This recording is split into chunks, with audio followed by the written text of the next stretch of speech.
The key thing to remember with Honest Truths is that we all decided before the fact that it was premature to try to do what you're doing. I think what you're doing now, it is the time to try to come up with a code, frankly, or a standard, or a common understanding, or a constitution. Right. But at the time, all we wanted to do was to sort of gather, to put some rational order to all this folklore that was out there about what professional documentary makers do and don't do, limiting it to the United States. Obviously, there are plenty of filmmakers in the United Kingdom and Europe and Latin America and Asia that were not included in that. So the aim was really clearly to simply get under the cloak of anonymity, get people to speak honestly about the issues that they actually face. And as you can see, there's a very, very broad range of what people face and how they deal with it, and where they put their own limits, and the sorts of pressures they're under. It would be healthy for all of us who make documentaries if we could contrive and concoct and cook up some sort of baseline, a sense of what people generally agreed was a good standard practice.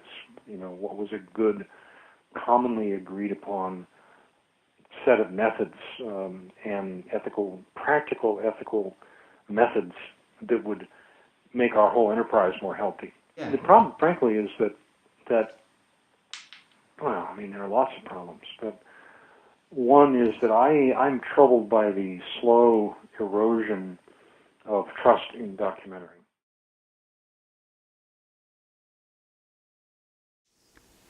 This is funny because I thought you were going to ask me something like that, and I thought that I had a kind of answer prepared, and now that it comes to it, I'm not quite sure what to say. What does ethics have to do with documentary? Let's put it that way. To you. Oh, Christ.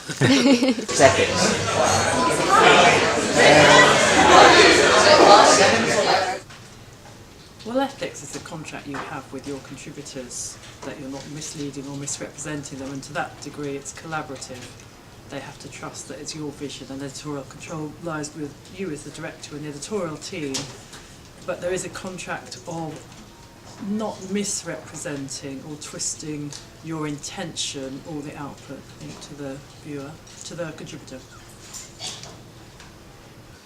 I've never read an academic book about documentary, I don't think, and I've just learnt as I've gone along. I mean, I had some pretty tough experiences when I started out in relation to just working with people, and learnt in a difficult way to, how to deal with that. And it's a strange sort of schizophrenia, because you're behind the camera, you're looking through the viewfinder, I imagine how this is going to look on a big screen, yet it's somebody's life, and you should never forget that. I think it's important to keep that at the forefront of your mind, as well as having to be ruthless and make a good film. Well, I think the thing is, Calum, I think what we do is, I think we make films that actually that show us as who we are in the kind of films we make. I know it isn't always like that, but I think on the whole we tend to make films in a way we feel comfortable with. So people can give all sorts of, complicated and glamorous reasons about the way they make their films, but often it just comes down to what you feel comfortable with, and it actually expresses the sort of person you are. The ethical position is to treat your subject in as fully human a way as you can, right? To respect them, to listen to them, and then to try and represent what they're saying without distorting. Knowing that your subject knows that that's what you're going to do, right? I mean, nobody who gives you an interview that lasts for an hour expects you to use an hour's worth of their talk, right? So there's an element of trust there. There's also a kind of unwritten contract. About 10 years ago, there was a lot of concern and worry about ethics in filmmaking, because I think once that reality of filmmaking, the faking it's and the more manipulated kind of documentary came through, there was definitely a level of distrust from people. I was sort of quite a young researcher at that stage, and it was very difficult to get people to contribute to any films because they were kind of concerned and worried about how they'd be portrayed, if they'd be exaggerated. And I think probably in the last 5 years, I've got a feeling that sort of relationship and trust is probably coming back again, and that's partly, I think, because institutions like the BBC have taken on board the ethical considerations and have systemised it more, so we have a real structure now in stopping and thinking at each project about the ethical concerns.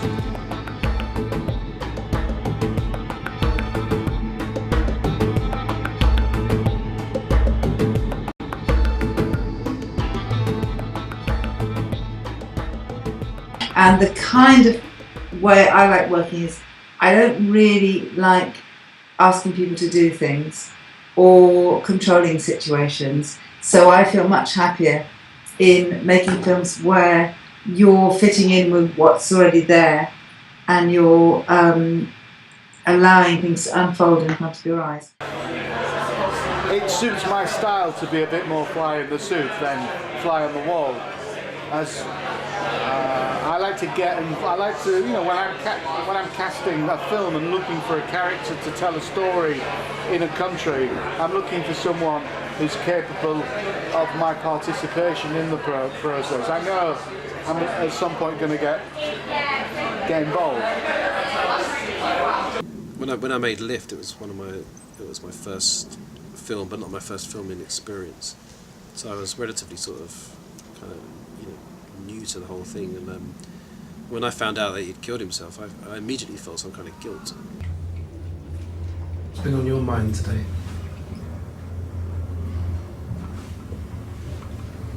That maybe I opened up something, you know, with him,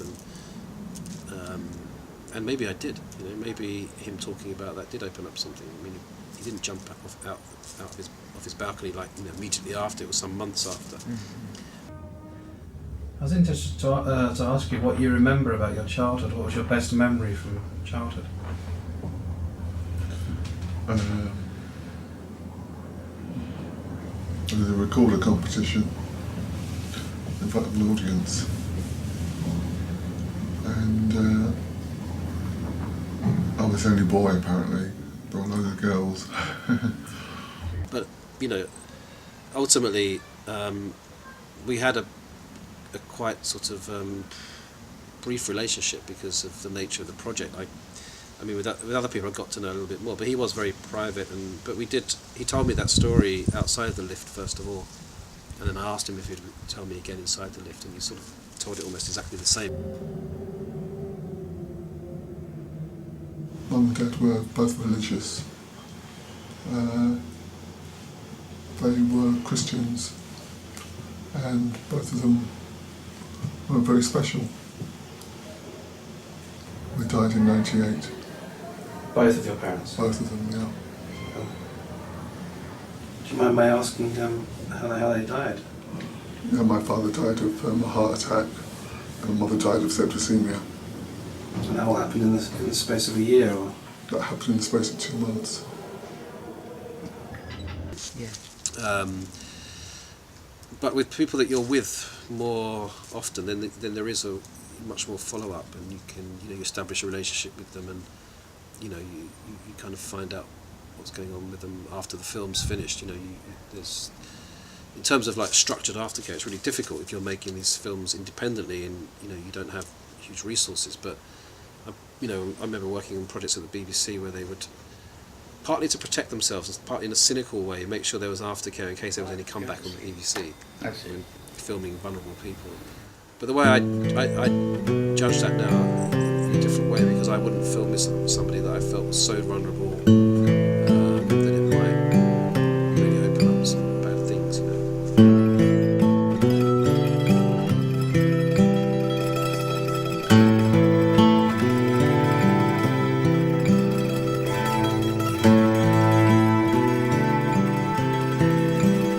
Integration, located in a city of segregation. Local residents used to brag, the sun will never set on a Negro in Dearborn. In Dearborn, there was no blacks living in Dearborn at that time. Well, what we got here is one of those films made for public service television, PBS, and it's decent enough in itself, but what happens in this kind of film is that it uses stuff from the archives as if it were unproblematic and quite transparent, but they don't say who shot it or for what purpose. And then sometimes you get the same shots turning up in different films, but they're used a bit differently. Like the one where there's a commentary which makes you think that this is Detroit that we're looking at, and then in another one it's just an illustration of, say, the Depression. Right. And you realise you don't really know where the shot was taken, and maybe you don't even know exactly when. So you'd have to be able to track down the original to answer these kinds of questions. And even then, there's no guarantee you could find all the information you needed to have precise answers. In my own films, for example, the last film I made, the opening scene is a complete reconstruction, but you would never know unless you're very media literate, or if you spot some of the bad acting in the scene, if there is any. It's a scene where a woman is at a bus stop and she's coming to London, and I'm asking her in the moment what she's going to do when she gets there in a normal sort of documentary way. But but I took her back and she'd already made the journey in the past, and it's not labelled as a reconstruction.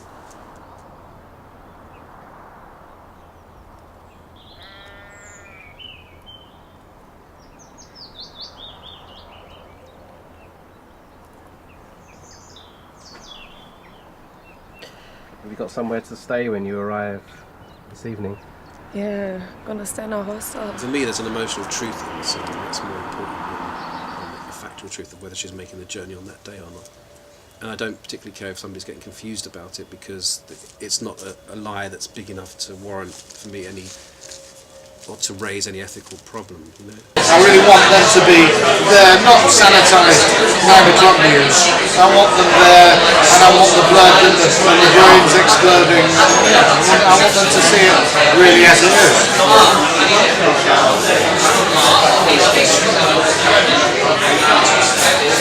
When there's a man in a suit on top of a hotel roof and there's bombs going off around him, in Baghdad or wherever, the whole sort of formality of it and the semiotics of it are there to make you believe what this guy is saying. And yet, what should we believe about it? That maybe what he's saying in terms of how many people died that day is true, but just because he's there in a suit, what's he not showing? There's endless questions about that, and the news has a status that it totally shouldn't have, because it tells more lies than anything I know, probably, and tells stories. They're not even stories, but it delivers us media without any love or feeling. It's sort of dangerous and has a sort of soporific effect on us in a way. It can send us to sleep. Well,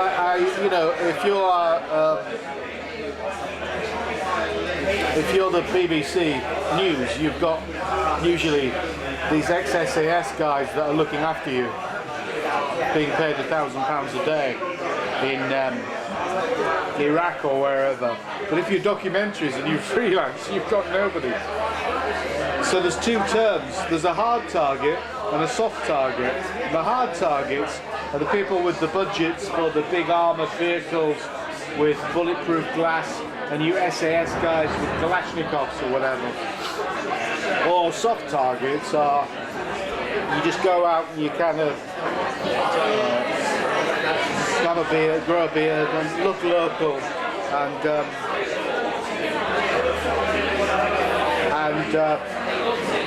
the soft target. I always try to find people that look after me as well. So the characters end up protecting me in a way. Yeah, but they also know the roads, they know the people, they know the streets. If you're with someone like Case or Samir in Iraq, I know that I'm safe.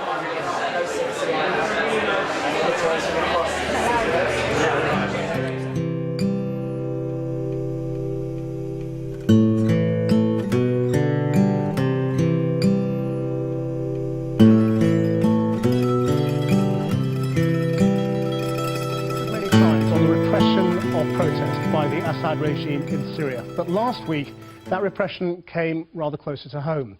The independent filmmaker Sean McAllister was on undercover assignment for Channel 4 News in the country when he was picked up by Syrian security forces and held for 5 days. He's now free and back home, and he's been telling our Foreign Affairs correspondent Jonathan Miller of the brutal treatment suffered by Syrians at the hands of the secret police and of his fears for those who had assisted him. You may find some images in this report distressing. And now your belt has been added to the room of other belts. I mean, that's such just a horrific thing to imagine. And I can only assume it's added because it was a real belt. The belt that they gave me when I was leaving, I said, I'm not leaving here until you give me back my belt. And they said, we can't find your belt. My belt was a proper leather belt. It was a big, thick leather belt. It was made out of leather. It's quite horrific. Yeah, they were beating them with belts. They took my belt and they used my belt on the people around me. And people refer to this scene when I'm teaching. They talk about this scene as if it was some planned scene. But it was one of those sequences I filmed because I thought it was the last thing I was going to fucking film, you know. It wasn't any planned scene. And in a kind of way, I suppose recording my son and myself is just that nervous moment when in a way it felt actually like the story was on me. It felt justified to actually go, hey, right now this is the story. I reckon that tomorrow morning was going to be the moment of truth.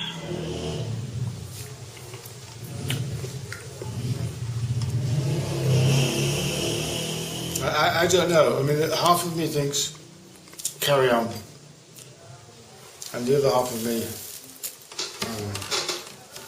People are getting shot and they're getting beaten up, and it's not very nice. Yeah. I wouldn't like to be in it, but my dad's going to go and be in it. I'm sorry. People who are fighting actually for their country should go in it if they want their country to be a better place. But other people who are like just trying to see this stuff, they should just go away because they're not even doing anything. And if they get killed, it's their own fault. They shouldn't have went there, but you don't want to die. So there's your dilemma, really. You're onto a story. You're in the middle of a momentous moment in history. But then why would I die for something? Why should I die for anything? I don't know. You can't really walk away from it, though. Not if you're making films.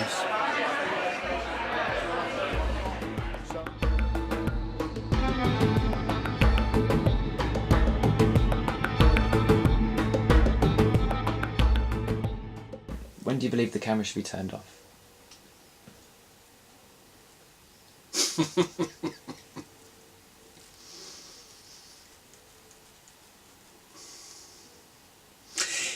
The difficulty with a question like that is that the answer depends entirely on the situation.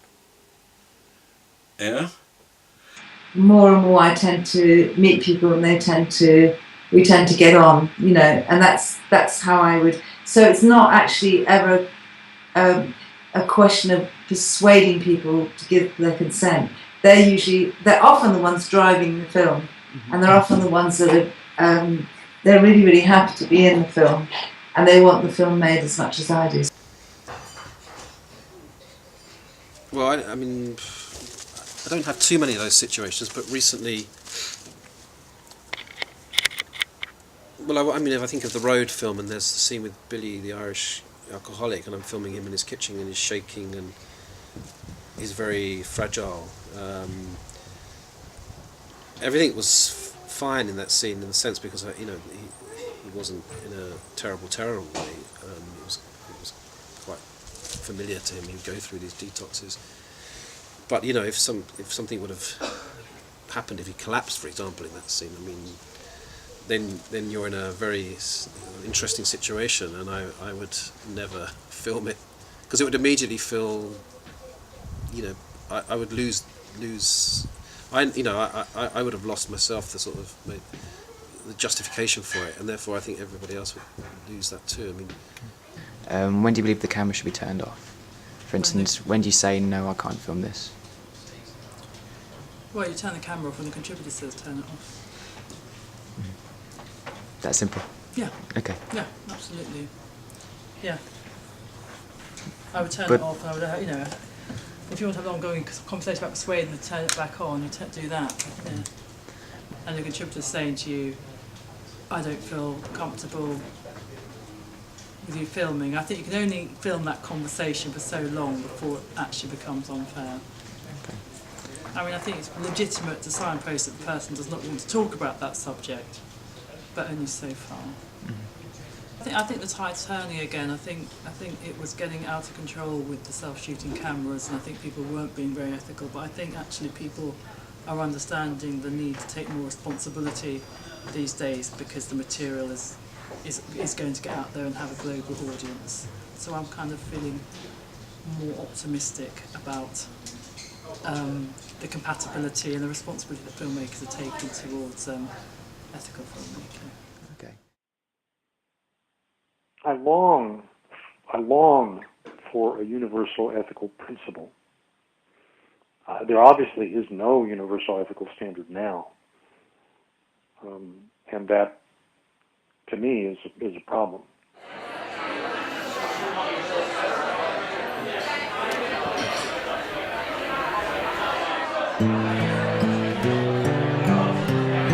I don't know. I mean, you mean ethically?